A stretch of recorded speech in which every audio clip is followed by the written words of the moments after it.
Ethan Cole was not like other children. When he was 7 years old, he did not care about toys or cartoons. He cared about screens, old computer screens with thick backs and slow loading bars. While other kids played outside, Ethan sat in the corner of his small bedroom staring at a blinking cursor. His mother used to say, "That boy was born thinking in code." They lived in a small apartment in Queens, New York. From their kitchen window, you could see the tall buildings of Manhattan far away.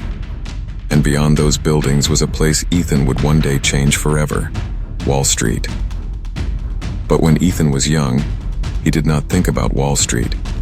He just loved computers. Ethan's first computer was not new. It was old and dusty. His uncle found it in the storage room of an office building. It had scratches on the case and one missing key on the keyboard. But to Ethan, it was treasure. He turned it on. The screen flickered. The fan made a loud noise. And then he saw it. A black screen. White letters. He felt something inside him wake up. "What does it do?" his mother asked. "Anything," Ethan said. He did not know if that was true, but he wanted it to be. Ethan did not have money for classes. His school did not teach coding. His teachers barely understood email, so he learned alone. He read free tutorials online. He watched long videos late at night. He copied code from forums and tried to understand what each line meant. At first, he failed. He typed things wrong. The screen showed errors. Programs crashed. But Ethan did not give up. Every error was a puzzle. Every crash was a lesson. By age 10, he could build simple games. By 12, he could write scripts that changed how websites looked. By 14, he understood something important. Most systems were not as secure as people believed. Ethan did not plan to become a hacker. It happened by accident. One day he forgot his password for a school portal. The site locked him out. He tried the forgot password option, but the email never came. So he looked at the website code. He noticed something strange. The website showed different pages based on simple numbers in the address bar. When he changed one number, he could see another student's page. His heart started beating fast. He changed another number, and another. He could see grades, addresses, phone numbers. The system had no protection. Ethan sat back in his chair. "This is too easy," he whispered. He did not change anything. He did not steal anything. But something changed inside him that day. He realized the world ran on systems, and many of those systems were weak. When Ethan was 15, his mother lost her job. She worked at a small insurance office. One morning, the manager called everyone into a meeting. He said the company had financial problems. Later that week, Ethan saw something on the news. Big banks on Wall Street were making record profits. The news showed smiling men in expensive suits. They talked about market growth and strong returns. Ethan looked at his mother sitting at the kitchen table, staring at unpaid bills. He looked back at the TV. Something felt wrong. "How can they make so much money?" he asked, "when people like us are losing everything?" His mother sighed. "That's just how the system works." Ethan did not like that answer. After that day, Ethan stopped building games. He started studying financial systems. He learned how stocks worked. He learned how companies were traded. He learned about algorithms that bought and sold shares in milliseconds. He learned about high-frequency trading. He read about dark pools. He studied market crashes. He discovered that many trades were controlled by computers, not humans. That interested him. If computers ran the system, then maybe someone who understood computers could change the system. One night, when Ethan was 16, he was exploring public financial data websites. He liked to test how they were built. He found a site connected to a mid-sized trading firm in Manhattan.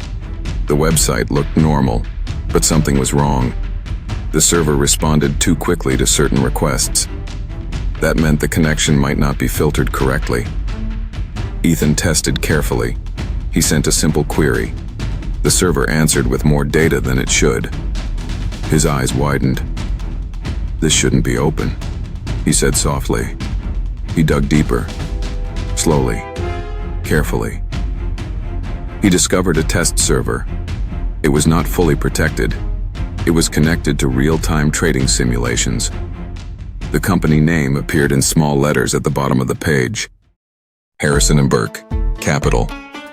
A real Wall Street firm. Ethan's fingers froze over the keyboard. This was no school website. This was different. If he went further, it would not be a mistake. It would be a choice. Ethan leaned back in his chair. His room was dark except for the screen light. He thought about his mother counting money at the kitchen table. He thought about the men on TV laughing about profits. He thought about the word system. He always believed hacking was about curiosity, but now it felt like something else. Power. He closed the browser. He shut down the computer. He went to bed, but he did not sleep. For weeks, Ethan could not stop thinking about Harrison & Burke Capital. If one company had weak security, maybe others did too. If trading systems had small flaws, could they be pushed? Not destroyed, just shaken. He began writing notes in a small notebook. How trading algorithms react to delays, how data feeds update, how false signals spread, how panic grows. He was not thinking about stealing money. He was thinking about disruption. What would happen if the system lost trust in itself? Ethan was 17 when he made his decision. He would not hack for money. He would not hack for fame. He would test the giants. He would show that the system was not untouchable. He opened his laptop again. He created a new folder. He named it Project Mirror, because he wanted Wall Street to see its own reflection, and maybe fear it. One rainy night, Ethan returned to the test server of Harrison & Burke Capital. But this time, something was different.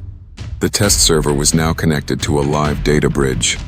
It was not supposed to be. Someone inside the company had made a mistake. Ethan ran a harmless command.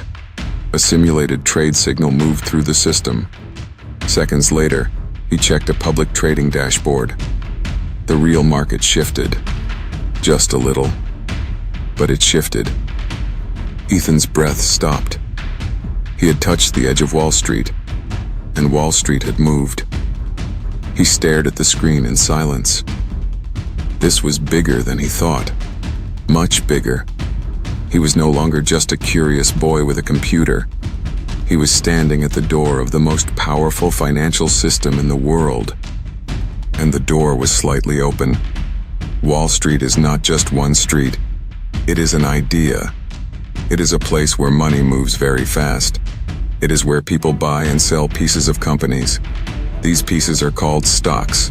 When stocks go up, people make money. When stocks go down, people lose money. Most people think humans control the market. They imagine men and women shouting on trading floors. They picture phones ringing and papers flying everywhere. But that is not how it really works anymore. Now computers control almost everything. In tall glass buildings in Manhattan, powerful machines sit in cold rooms. These machines run day and night. They do not sleep. They do not feel fear. They follow instructions written in code. These instructions tell them when to buy and when to sell. Some of these programs can make thousands of trades in 1 second. This is called algorithmic trading. The big companies pay millions of dollars to make their systems faster than everyone else. Even a delay of 1 second can mean losing millions of dollars. So they build special cables. They place their computers as close as possible to stock exchange servers. Speed is power. Ethan learned all of this slowly. Every night he read about trading systems. He watched interviews with financial experts. He studied how prices move. He saw patterns. He also saw something else. The system was not fair. Large companies had better tools. They had private data feeds. They had advanced prediction software. Small investors, like normal families, did not have these advantages. They were always behind. Ethan remembered his mother's words. That's just how the system works. But the more he studied, the more he believed the system was built that way on purpose. One company caught his attention again, Harrison & Burke Capital. It was not the biggest firm on Wall Street, but it was powerful. It managed billions of dollars. It invested in technology, energy, and global markets. Its CEO often appeared on financial news channels, talking about growth and innovation. Ethan watched one of his interviews online. The CEO smiled and said, "We believe in building a strong future for investors." Ethan stared at the screen. He wondered who those investors were. Were they people like his mother, or were they already rich? Late one night, Ethan returned to the test server he had discovered. He did not rush. He moved slowly and carefully. He did not break anything. He only observed. He noticed that Harrison and Burke used automated trading bots. These bots reacted to certain signals in the market. If they saw unusual activity, they responded instantly. They could push prices up or down in seconds. The system depended on data. If the data changed, even slightly, the reaction could be big. Ethan began to understand something important. The market was not strong because it was perfect. It was strong because people trusted it. Trust held everything together. If trust broke, even for a moment, panic could spread. And panic moves faster than logic. He began writing again in his notebook. He wrote about signal timing. He wrote about delayed responses. He wrote about feedback loops. When systems react to their own reactions, he saw a weakness, not a hole, not a door wide open, but a pressure point. If someone pushed the pressure point carefully, the system would shake, not collapse, just shake. Ethan was not thinking about stealing money. He did not want bank accounts or luxury cars. He wanted to prove something. He wanted to prove that the giants were not untouchable, but there was a problem. Wall Street was protected. Behind those glass buildings were strong security teams.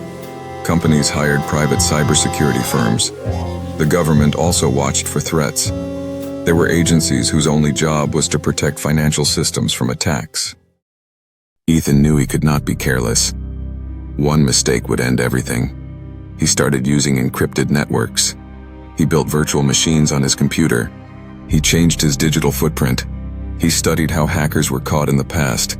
He was no longer just a curious teenager. He was planning something bigger. Meanwhile, inside Harrison and Burke Capital, no one knew his name. Traders sat at their desks watching screens full of numbers. Managers discussed profits. Executives prepared for the next earnings report. They trusted their systems. They trusted their security.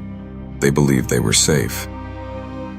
One afternoon, Ethan noticed something new in the data bridge. The test server was still linked to live market feeds. It should not have been. Someone inside the company had failed to close that connection. It was a small mistake, but small mistakes in powerful systems can create big problems. Ethan tested a harmless simulation again. A tiny signal moved through the test system. A trading bot reacted. A small trade happened in the real market. The price of a minor stock shifted by a few cents. No one noticed, but Ethan noticed. His heart beat faster. This was proof. The system could be touched. It could be influenced. It could be disrupted. He closed his laptop and looked out the window of his room. The lights of Manhattan shone in the distance. Somewhere in those buildings, billions of dollars moved every second. He whispered to himself, "They think they control everything." But now he knew the truth. Their power depended on code, and he understood code. For the first time, Ethan did not feel small. He felt dangerous, and deep inside the heart of Wall Street, a silent weakness waited, unseen, ignored, and ready. Ethan knew he could not rush. One wrong move would expose him. One careless mistake would bring attention, and attention was the last thing he wanted. So he slowed down. For weeks, he did nothing but watch. He monitored the test server at Harrison and Burke Capital. He studied how the trading bots reacted at different times of the day. He noticed that mornings were the most active. That was when trading volume was high.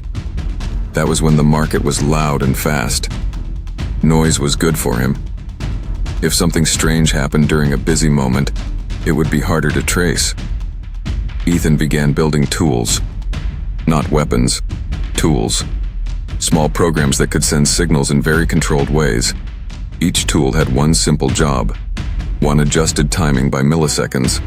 Another created tiny delays in data responses. Another watched how the system reacted without changing anything. He tested everything in private first. He built a fake market simulation on his own computer.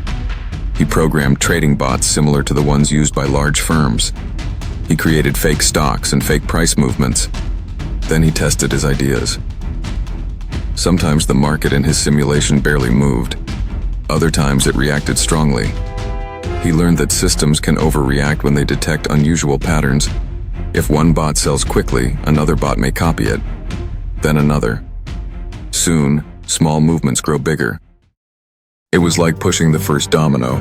But Ethan did not want to cause a crash. He did not want to destroy the economy. He only wanted to shake the system, to show that it was fragile.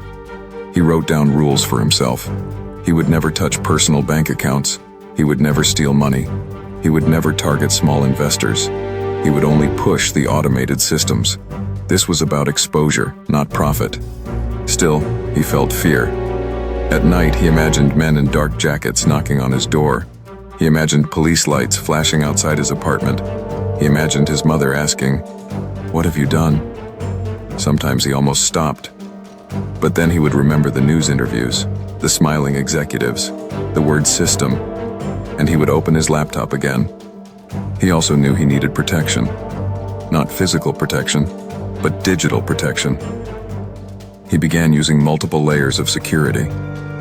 He routed his connection through encrypted networks. He used temporary systems that erased themselves after each session. He separated his personal life from his online actions completely. Ethan Cole, the student, did homework and helped his mother with groceries. The other Ethan existed only in code. Meanwhile, inside government offices in Washington, cybersecurity teams monitored financial networks every day. They were trained to detect threats from foreign attackers and criminal groups. They looked for large breaches and obvious attacks. They were not looking for something small. They were not looking for something precise. Ethan understood something important. The most powerful attacks are not loud. They are quiet. He chose a date carefully. A Friday morning. Fridays were busy. Traders were closing positions before the weekend. Volume was high. Emotions were stronger. He would not attack the main system directly. That would be too obvious. Instead, he would use the weak test bridge he had discovered. He would send a small but confusing signal, just enough to trigger automated reactions. He prepared the code one last time. He checked every line. He removed anything unnecessary. He tested it in his private simulation again and again. The result was always the same. First, a small shift. Then confusion. Then, rapid automated responses. Then volatility. Not destruction, but instability. The night before the chosen Friday, Ethan could not sleep. He lay in bed staring at the ceiling. The city outside was quiet. Cars moved slowly below his window. Somewhere across the river, Wall Street's machines continued to trade even in after-hours markets. He wondered if anyone inside those buildings ever thought about failure. He wondered if they believed their systems were perfect. At 8:30 a.m. on Friday, Ethan sat at his desk. The market would open in 1 hour. His hands were steady, but his heart was not. He opened his secure environment. He connected through layers of encryption. He watched the live feed carefully. Numbers streamed across his screen. Prices changed every second. At 9:29 a.m., 1 minute before opening bell, he positioned his tool. He whispered, "This is only a mirror." At 9:30 a.m., the market opened. The first wave of trades flooded the system. Ethan waited 10 seconds. Then he pressed enter. A small signal traveled through the forgotten test bridge at Harrison and Burke Capital. It looked harmless. It looked like a minor data update. But inside the trading algorithm, it triggered a response. One bot adjusted its position. Another bot noticed.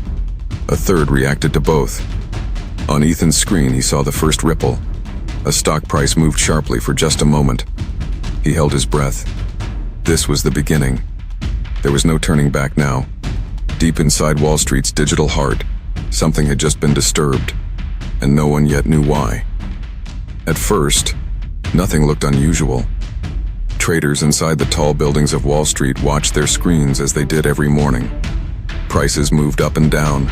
Charts flashed red and green. Phones rang. Coffee cups sat half full beside keyboards. It was a normal Friday. But on Ethan's screen, the numbers told a different story. The small signal he sent had entered the system. One trading bot at Harrison & Burke Capital adjusted its position faster than expected. It sold a block of shares in a technology company. That sale pushed the price down slightly.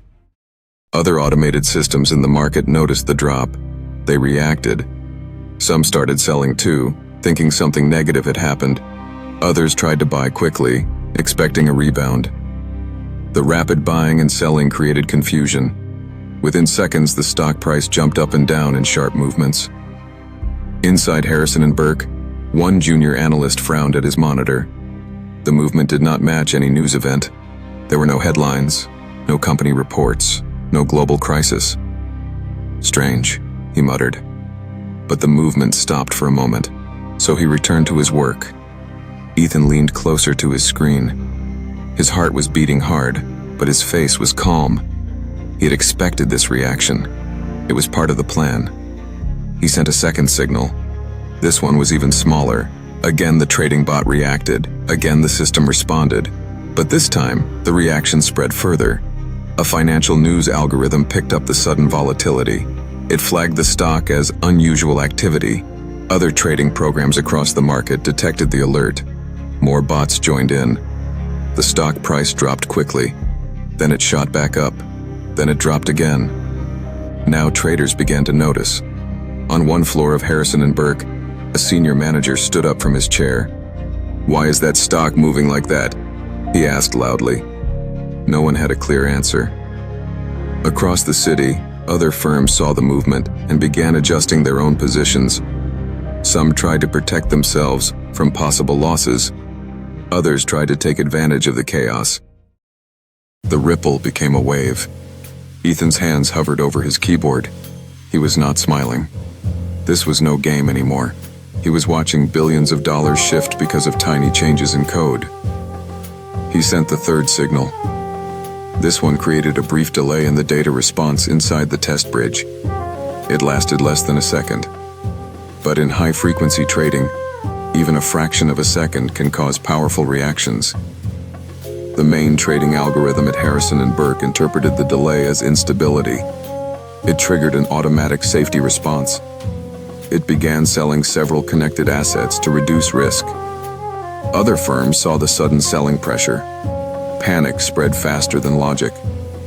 On financial television channels, anchors began speaking faster. Words like volatility and unexpected movement appeared at the bottom of the screen.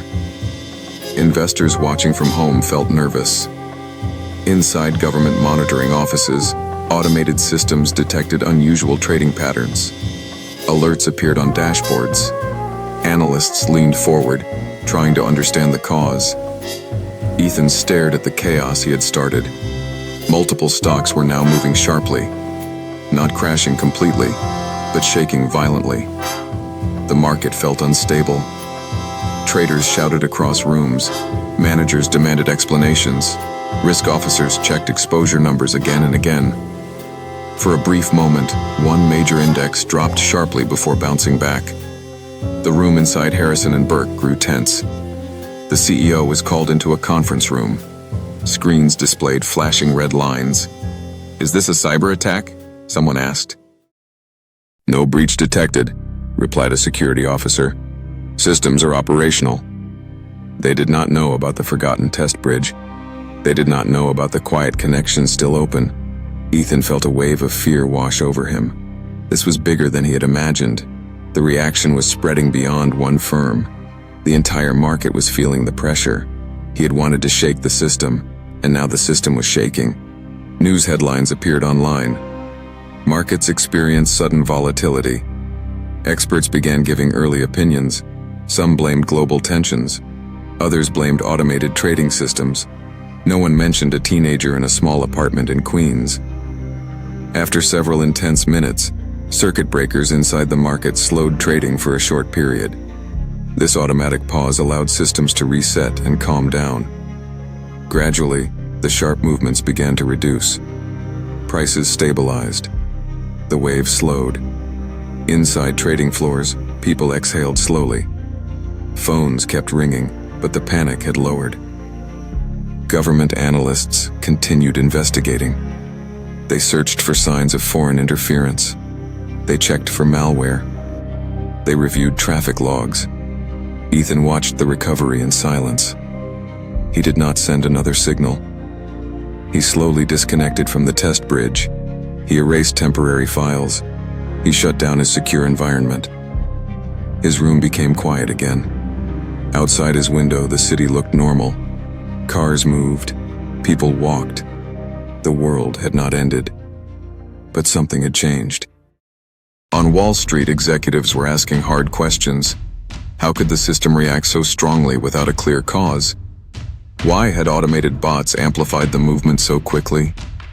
Trust had been shaken, even if only for a short time. Ethan leaned back in his chair. His hands were cold now. He felt both powerful and afraid. He had proven his point. The giants were not untouchable. They were fast. They were rich. They were complex. But they were not perfect. And somewhere deep inside their digital fortress, a small forgotten door had allowed a single person to disturb them.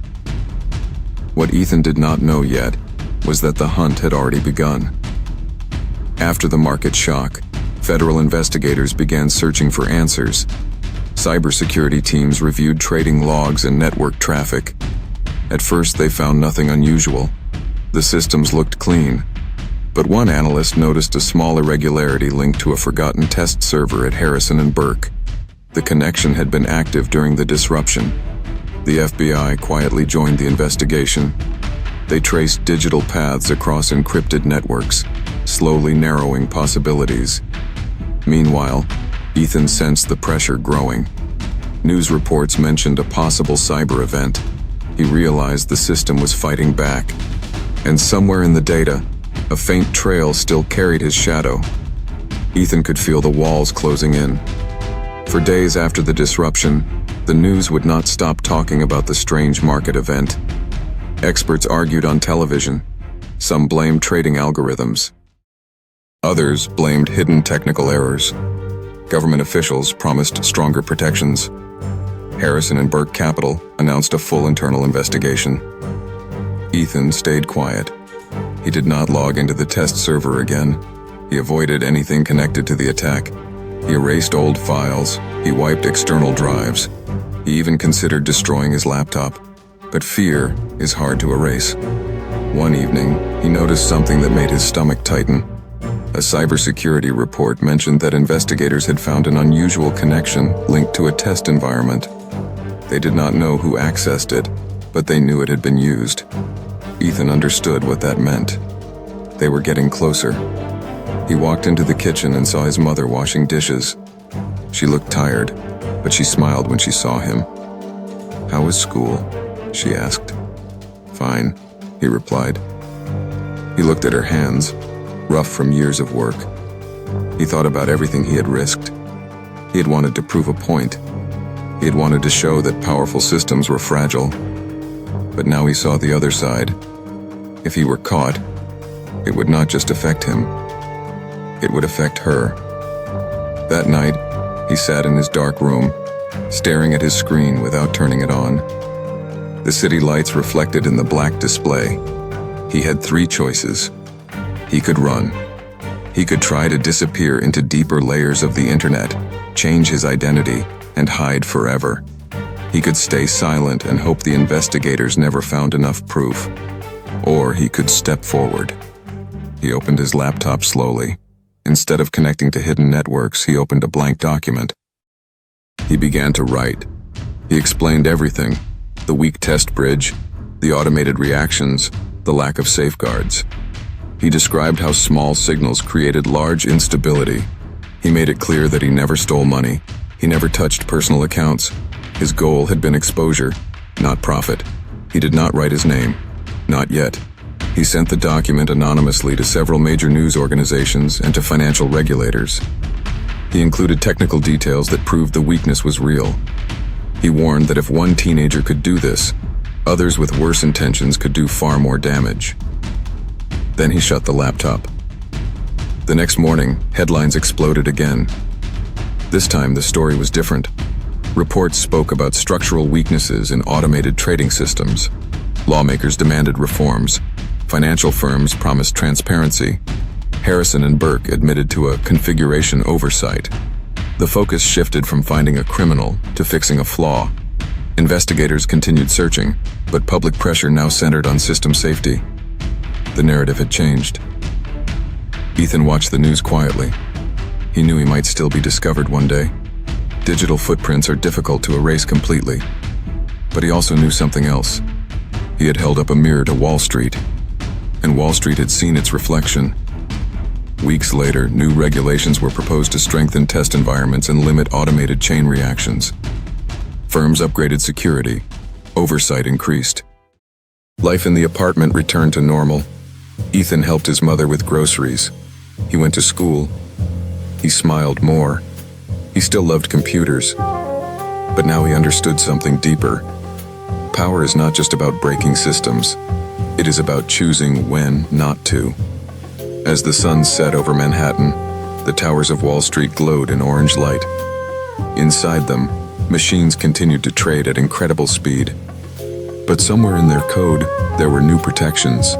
And somewhere in Queens, a young man closed his laptop, not as a hacker seeking disruption, but as someone who had learned the weight of his own ability. The system was not perfect, but neither was he. And sometimes, the strongest move is knowing when to stop.